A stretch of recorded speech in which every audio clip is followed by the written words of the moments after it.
All right, hello everyone, and welcome back to Cause Streams TV. We are done week 12 of the War Within, and as the video states, we finally did it. We broke through the wall that was the Mythic plus 12s and higher, and we're going to talk about that in just a second. But first, let's talk about the week. What did we do last week? Let's take a quick recap of week 12. Well, as always, we jumped into Mythic Raid. Our guild this week extended. We jumped right into Silken Court, and we're currently sitting at 163 pulls, and 57% is our best pull. I think we're getting into the intermission pretty consistently, but we're still losing people quite often to most of the mechanics. It's a very mechanical fight. You basically play Ring Around the Rosie, you deal with orbs, and the moment you touch someone, it's an instant pass or fail. You either live or you instantly die. There's no in between, so we'll be back at that most likely next week. I don't think we're re-clearing for week 13. We're going to get right back into it. I believe our goal is to have that boss down sometime in the next week or so. And yes, we are still playing the monk in Mythic Raid. Moving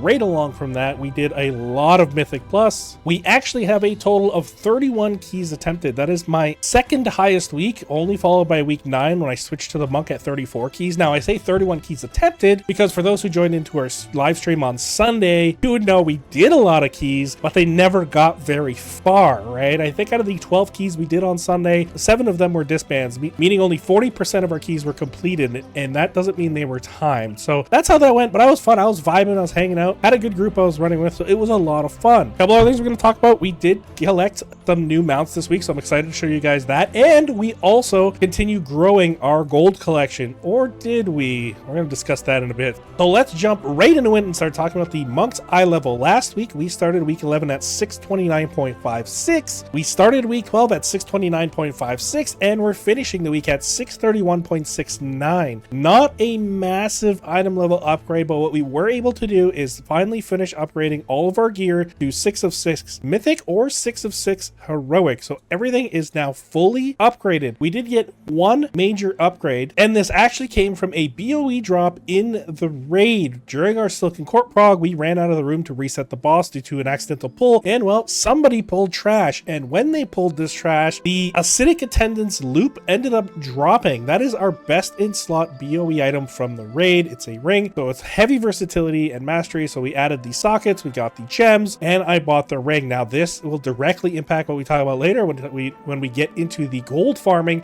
because this ring was worth 345k on the auction house at the time. I got it for 300k, so that would mean we lost some profits last week. We pulled them out of our guild bank to get this ring. It has dropped down significantly in price, but it was totally worth it because we have gotten significant value. This ring alone was a 9k DPS increase.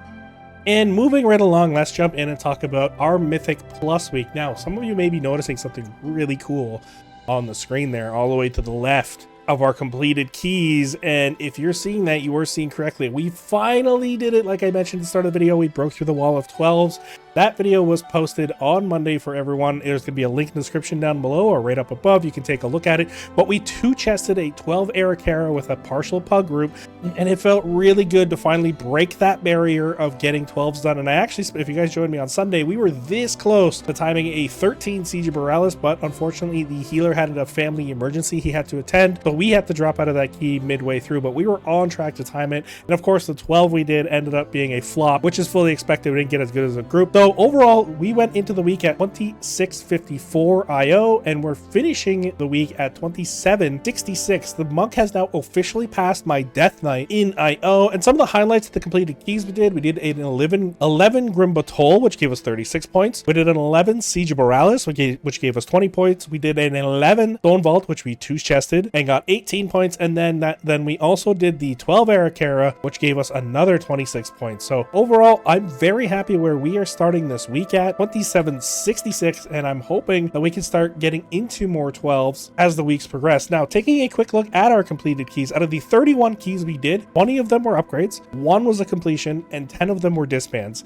The majority of the disbands actually come from the 12 range because we would get into a key, and some keys like Mists were a great example, where we would pull the first trash pack and people would just start falling over, staying too far out of the pack, getting jumped on. The healer just couldn't keep up. We weren't using lust, a whole array of problems. So some of them ended very quickly, some of them got to the first boss, some of them got after the first boss, but most were disbands when you get into that 12 range.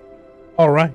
So let's jump into the game, and this is the moment we have all been waiting for, or at least I have. Let's open the vault for the monk. We're opening it in Windwalker spec. We will have the heroic raid and the 3 mythic dungeon vault slots. Let's take a look at how things are looking. We have the Visage of Beyond headpiece, which we don't really need, although we could take it for the avoidance and catalyze it, maybe. We finally got the cloak, which is actually a DPS loss, as we simmed it last week. And then we also have a belt, which we have a crafted belt, which we wouldn't use. However, in our mythic track, we do have Scarden's Grace, which is a fantastic Windwalker trinket.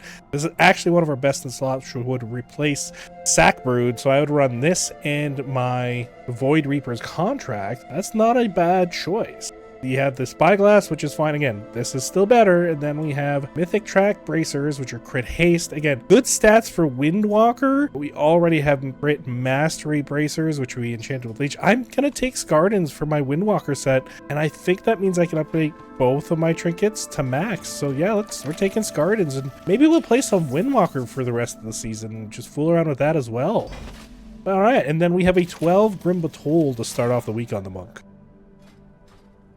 And so going into week 13, the plan for the monk is very simple. I do want to push more 12s. He actually felt very good. Some of the 12s I was doing, I was running with a Disc Priest, and it actually felt very good. It's as if the shields mixed with my stagger was working very well, so I felt safe, and I was doing a good amount of damage. There were some pulls that are scary where if I don't have a defensive, I could see myself falling over. But unlike the Death Knight, the monk wasn't just instantly walking into a pack and just dying right away. I did have some agency over my survivability on the initial pull of a pack, so that felt really good on the monk, and I want to do that a little more, knowing that I've done a 13 siege and I know I can time it. I have a good route for it. I've done other 12s where I know I can. Dawnbreaker is another key. I'm very confident that I could time at a 12. So definitely on the monk, when it comes to Mythic Plus, we will try to do mostly 12s and higher after completing the keys we need for our raid vault slots. I'll most likely do all 8, 10s, or 11s anyway, just so we have those 3 mythic slots again to open in our vault. And then of course he will be brought to the raid. The raid playstyle on the monk is a little different than what I'm used to, especially for Mythic Plus. With Mythic Plus, you're getting constant resets of your fire breath every time you cake smash, whereas in raid it's a little different. You have to actually time your fire breath with your cake smash because you get more damage out of cake smash when fire breath is on the target, but it doesn't reset the fire breath. So if I miss a fire breath or I miscast it and the boss is too far, I don't get that extra damage. So it takes some microplay to get used to, so I'm still learning that aspect. It's changed a bit since from Dragonflight, but that is really the plan on the monk, and I am looking forward to actually getting into week 13 as Brewmaster.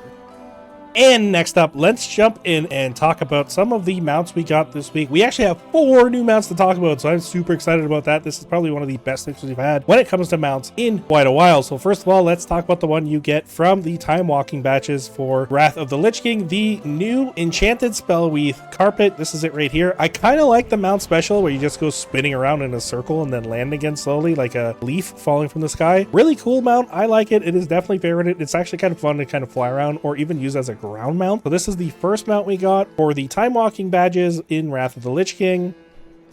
And then next up, we have the Predatory Plague Rock. This is actually a Necrolord only mount. Well, not exactly Necrolord only. You have to be a Necrolord in Shadowlands to go and be able to change the flow of enema to the house's constructs. You go kill a specific ad. And I was reading comments that some people have taken hundreds of pulls to get this mount. I went in on my DK, I pulled it once, and I got the mount. So I am very lucky when it comes to that. So we have this mount now. I really like this model, specifically because it's like a bird that has decayed to the point of its wings now showing. So I think they did a really good job. I do like these Necrolord style mounts. So that is the second mount we got. And now moving on, the third mount we got is finally the Soaring Meter Bee. This is the one that you get for the 900 Cinder Pollens. I decided finally one day I'm just going to go farm out what I need. I need about 300 more. So I went on my druid who has skinning, and I just joined the wolf and bee farm, and we started skinning and killing all of these, and I finally got enough to get it. So I may be a little behind on this one, but I finally got the Soaring Meter Bee, and I'm excited because I do like this model. And then the final mount we got is the Vermilion Imperial Lynx. This is actually obtained from getting Renown 21 in Hallowfall. I'm almost at 25, so I'm hoping there's a few more mounts I can get for rep in the following weeks as I finish off my weeklies and quests and get some of that done. But we should have a few more of the reputation mounts coming. This is basically a reskin of the one you can get from the caches when you're doing the weekly quest in Hallowfall. I definitely do like it. I'm not going to favorite this one. I prefer the darker colored one more, but that is the the fourth mount we got, and that is it for our mount collection. We did really well last week. For those who are wondering, the dungeon that I've started running to get the mount from is actually Mechagon, and I think after Mechagon I'm gonna go do Tazavesh to get the other glider that I still don't have. Okay, let's talk about gold farming. This is something you guys know I've been doing for the last few weeks, and last week we finished the week at 1,080,000 gold, but we're only at 1,120,000 gold this week, so not really a massive gain, except if you remember what I said earlier, the BOE ring that my monk got I had to buy for 300k, meaning we went down to 820,000 gold, and we not only got that 300k back, but we went up an additional 40k from sales this week. So we are looking pretty when it comes to that 1,120,000 gold collected. And I've also started doing some crafting things to see if there's profit in making certain crafts, disenchanting, stuff like that. I'm learning a little more about things in that department. So maybe in the few weeks we can talk about that a little bit, but I'm happy with where I am at. We started with 0 in the war bank, and this is all profits. I'm taking the money as I'm recrafting, giving it to my crafter right away, and then any profit goes into the war bank. So very happy with the progress, and I hope that we can start seeing these numbers start doubling in a little while and really start seeing the gold coming in. And that's it. We've come to the end of the week 12 recap. What else is there to talk about? Well, let's talk about what we're doing in week 13. I already talked about what I'm doing on the monks, so you can just take a trip down memory lane by clicking one of the chapter buttons and you'll know what we are doing on the monk. But let's talk about what else we're going to plan on doing. Outside of Mythic Plus and Raid, I will continue taking my alts through LFR Queen Anserac because there's a chance at that mount. The guild isn't really doing reclears right now, although we did one on Monday because we needed the refinery tokens so we can get the extra damage buff this coming week. But outside of that, I'm not really taking alts through heroic or normal or any of that. I will most likely spend a little more time investing in the gold farming section of it. I may consider taking like a chunk of the gold I've made and throwing it at a profession and just maxing it out completely, buying a ton of mats and seeing if there is a way to make profit on the larger scale, right? Because if you're only buying like, 1,000 gold worth an item and making 1,200, that's a really small scale. It's still an increase. I want to see if I spend 100,000 gold on something, can I turn that into 120k or 200k quickly? So I'm going to work on that a little more. I got to do some research because it's really easy to just lose your gold in that market. And then outside of that, I am excited for Raid. I really hope we start seeing some further prog in Silken Cord. I will be streaming those. Because 57% in P2, I feel like if we could get through the next dance that's coming, we should be able to melt that boss very quickly. Our damage is looking really good. So it's just survivability and mechanics that we need to keep working on. We'll do some more mount farms. We'll do some more collecting. And really, that is it for week 13. Now, if you guys have made it this far into the video, I really do appreciate it, so thank you for tuning in and checking it out. Now, if you haven't yet subscribed, I really do encourage you to do so. It really helps me in growing my channel and getting more content out for you guys, and just knowing what you like to see. Hitting the like button helps my videos get picked up by the algorithm and reach a broader audience as well. So if you're willing to help out, I would greatly appreciate it. And even if you're not, thank you for being here anyway. Now, how has your week been? Has your vault been good to you? Are you still playing Mythic Plus and pushing keys? Are you doing the raid? Have you tried Mythic Raid? What are you doing these days to stay busy in the World of Warcraft or even in life? Let me know down in the description below. Until next time, I will see you guys in Kaz-Elgar or the Mythic Plus Arena. Thank you for tuning in. Have a fantastic week, everyone. Peace out.